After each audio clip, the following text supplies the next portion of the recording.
Every painting is a frozen moment in time, but the masterpieces of the Dutch Golden Age are something more.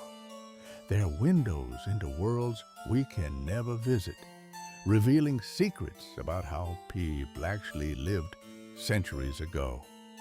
Between 1650 and 1680, during the economic peak of the Dutch Republic, artists like Johannes Vermeer, Gerard ter Borch, and Pieter de Hooch created what we now call genre paintings.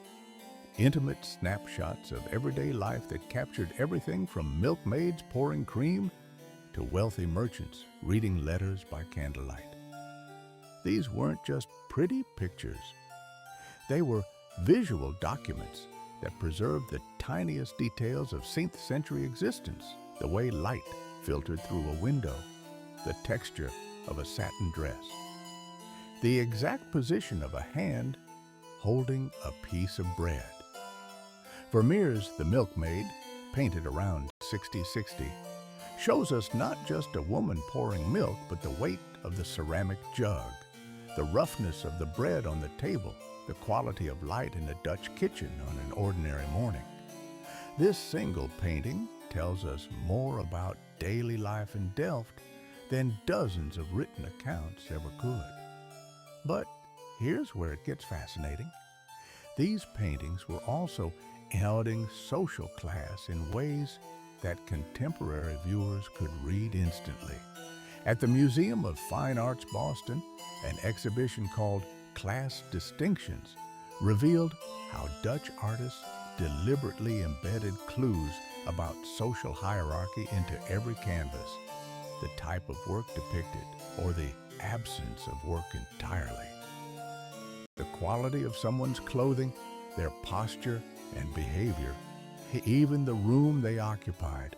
A mistress could be distinguished from a maid by the fineness of her collar lace, a noble separated from a social climbing merchant by the cut of his coat. Artists like Rembrandt and Jan Steen painted all levels of society, from nobles in their grand estates to peasants in taverns to the desperately poor on the street. The Boston exhibition organized paintings into upper, middle, and lower classes, exactly as 17th century Dutch society would have understood them. Gerard ter Borch specialized in depicting the wealthy middle class engaged in refined activities, letter writing, music making, courtship rituals. These weren't just leisure activities, they were markers of education and status. The ability to write a letter meant you were literate.